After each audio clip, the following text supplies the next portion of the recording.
ইশরাক হোসেনকে ঢাকা দক্ষিণ সিটির মেয়রের দায়িত্ব বুঝিয়ে দেওয়ার দাবিতে সচিবালয় অভিমুখে লং মার্চ চলছে। এই মুহূর্তে সেখানে আছেন রিপোর্টার তোহা খান তামিম।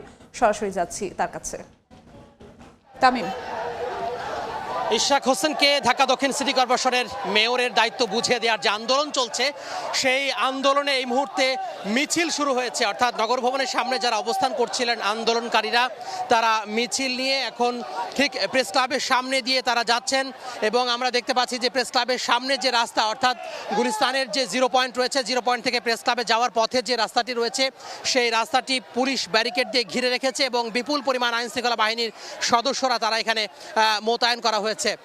এবং ঠিক প্রেস ক্লাবের ভেতরে, অর্থাৎ প্রেস ক্লাবের সামনে দিয়ে না গিয়ে প্রেস ক্লাবের পাশ দিয়ে গিয়ে পল্টন অভিমুখে যে রাস্তা চলে গেছে, সেই রাস্তা দিয়ে মূলত আন্দোলনকারীরা মিছিল নিয়ে যাচ্ছেন। এবং যারা আয়োজকরা রয়েছেন তাদের সাথে কথা বলেছিলাম, তারা বলছেন যে তারা প্রেস ক্লাব হয়ে আবারও যেই নগর ভবনের সামনে যেই রাস্তা রয়েছে সেই রাস্তায় তারা অবস্থান নেবেন।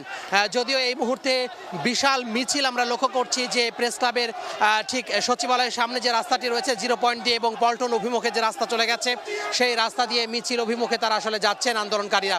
তারা বলছেন অতি দ্রুত ইশরাক হোসেনকে শপথ পড়িয়ে তার যে মেয়রের দায়িত্ব ঢাকা দক্ষিণ সিটি কর্পোরেশনের, সেই দায়িত্ব তাকে বুঝিয়ে দিতে হবে। এবং এই যে গড়িমসি করা হচ্ছে, অর্থাৎ গেজেট প্রকাশ হয়েছে, গেজেট প্রকাশের তারপরেও কেন তাকে দায়িত্ব বুঝিয়ে দেওয়া হচ্ছে না, কেন তাকে মেয়রের দায়িত্ব দেওয়া হচ্ছে না, শপথ পড়ানো হচ্ছে না, সে বিষয়ে তারা এই যে অন্তর্বর্তী সরকার রয়েছে, সরকারের যারা সংশ্লিষ্ট দায়িত্বশীল রয়েছেন তাদের উপরে আহ্বান জানাচ্ছেন এবং জবাব চাচ্ছেন যে কেন আসলে তাকে এই দায়িত্ব বুঝিয়ে দেওয়া হচ্ছে না। এই জন্য বলছেন যে খুব দ্রুত যাতে এই দায়িত্ব তাকে বুঝিয়ে দেওয়া হয় এবং কোনো রকম কোনো যেন গড়িমসি না করা হয়, সে ব্যাপারে তারা হুঁশিয়ার উচ্চারণ করেছেন। যদি তাকে দায়িত্ব বুঝিয়ে না দেওয়া হয় তাহলে বৃহত্তর আরও আন্দোলন গড়ে তোলার কথা তারা বলছেন।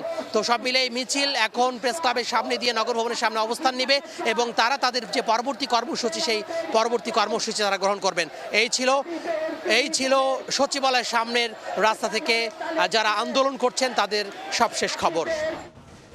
ইশরাক হোসেনকে ঢাকা দক্ষিণ সিটির মেয়রের দায়িত্ব বুঝিয়ে দেওয়ার দাবিতে সচিবালয় অভিমুখে লং মার্চ চলছে। আমরা সরাসরি ছিলাম সেই লং মার্চে।